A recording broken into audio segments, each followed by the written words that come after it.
جنگ اب اپنے آخری اور سب سے خطرناک مرحلے میں داخل ہو چکی تھی، جہاں ہر گزرنے والا دن صرف تباہی نہیں لا رہا تھا بلکہ پوری دنیا کو ایک بہت بڑے فیصلے کے قریب لے چکا تھا۔ مشرقی وسطی کی یہ آگ اب صرف ایک خطے تک ہی محدود نہیں تھی بلکہ عالمی معیشت، تیل کی سپلائی اور طاقت کے توازن کو ہلا چکی تھی۔ اب صورتحال یہ تھی کہ ہر ملک چاہے وہ اس جنگ میں شامل ہو یا نہ ہو، وہ اس کے اثرات سے بچ نہیں سکتا۔ اور پھر دنیا نے وہ لمحہ دیکھا کہ جہاں یہ سوال سنجیدگی سے اٹھنے لگا کہ کیا یہ جنگ ختم ہونے والی ہے یا پوری دنیا کو اپنے لپیٹ میں لے لے گی۔ السلام علیکم دوستوں، میں ہوں موسیٰ بھائی اور آپ دیکھ رہے ہیں موسیٰ بھائی انسائٹ۔ ہم آپ کو دنیا کے بڑے راز، جنگوں کی حقیقت اور وہ کہانیاں بتاتے ہیں جو اکثر چھپا دی جاتی ہیں۔ آج ہم پہنچ چکے ہیں اس سیریز کے سب سے اہم اور آخری مرحلے میں، جہاں ایران، امریکہ اور اسرائیل کی 2026 کی جنگ کا آخری مرحلہ، کہ جہاں فیصلہ ہونا تھا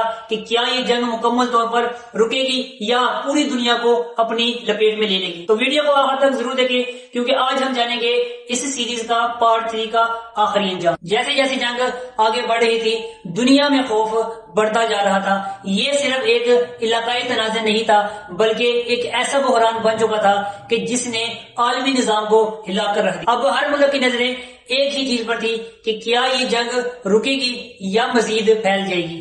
جنگ کے مسلسل حملوں، سائبر وار اور معاشی دباؤ نے تمام فریقین کو تھکا دیا تھا۔ مشرقی وسطی میں صورتحال انتہائی غیر مستقیم ہو چکی تھی۔ انرجی مارکیٹ، تیل کی سپلائی اور عالمی تجارت بری طرح متاثر ہو چکی تھی۔ ہر ملک کو نقصان ہو رہا تھا، چاہے وہ اس جنگ میں ایران، امریکہ اور اسرائیل کے ساتھ کھڑا ہو یا نہ ہو۔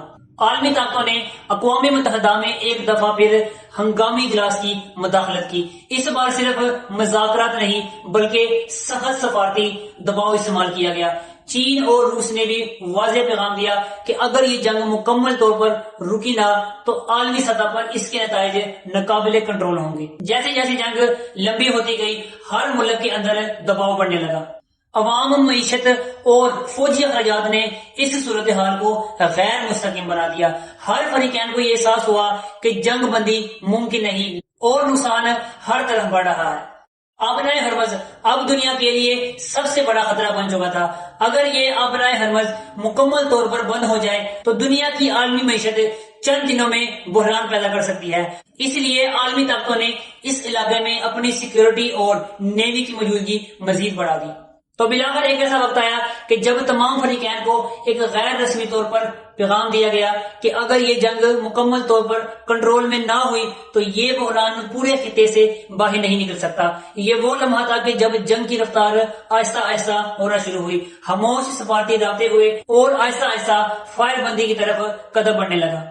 تو کئی ہفتوں کی کوششوں کے بعد ایک عارضی جنگ بندی پر اتفاق ہوا، لیکن یہ کوئی مکمل امن نہیں تھا، یہ صرف ایک وقفہ تھا، کیونکہ اصل مسئلہ ابھی بھی حل نہیں ہوا تھا، جس میں نیوکلیر مسئلہ، علاقائی طاقت کا توازن اور اعتماد کی کمی۔ جنگ کے رکنے کے بعد دنیا بدل چکی تھی، تیل کی مارکیٹ بھی غیر مستقیم تھی، معیشت پر بھی اثرات ابھی بھی باقی تھے اور خطے میں امن بالکل ختم ہو چکا تھا اور خطے میں خوف ابھی بھی موجود تھا۔ دنیا نے سیکھ لیا کہ جدید دور میں جنگ صرف ہتھیاروں سے نہیں بلکہ تیل، معیشت اور معلومات سے بھی لڑی جاتی ہے۔ تو یہ کہانی ہمیں سبق دیتی ہے کہ جب اعتماد ختم ہو جائے تو چھوٹے اختلافات بھی بڑے بحران میں بدل جاتے ہیں۔ اور سب سے بڑا سوال یہ ہے کہ کیا یہ جنگ مکمل طور پر ختم ہو جائے گی یا ایک نئے عالمی دور کی شروعات تھی۔ اور یوں یہ جنگ وقتی طور پر رک گئی تھی، گولیاں تھم گئی تھی، میزائل رک گئے، لیکن سوال ابھی بھی وہی ہے کہ کیا یہ واقعی امن ہے یا صرف ایک خاموشی ایک طوفان سے پہلے۔ دنیا بدل چکی تھی، اعتماد مکمل طور پر ختم ہو چکا تھا، لیکن یہ جنگ ہمیں ایک سبق دیتی ہے کہ جدید دور میں جنگ صرف ہتھیاروں سے نہیں بلکہ تیل، معیشت اور طاقت کے کھیل سے بھی لڑی جاتی ہے۔ اور شاید یہ اختتام نہیں بلکہ ایک نئے دور کی شروعات تھی۔ تو میں ہوں موسیٰ بھائی، آپ دیکھ رہے تھے موسیٰ بھائی انسائٹ، اور اگر آپ کو یہ سیریز پسند آئے تو اسے لائک کریں، شیئر کریں، کمنٹ کریں اور میرے چینل موسیٰ بھائی انسائٹ کو سبسکرائب کرنا نہ بھولیں۔ تو ملتے ہیں اگلی ویڈیو میں ایک اور دلچسپ حقیقت کے ساتھ۔ اللہ حافظ۔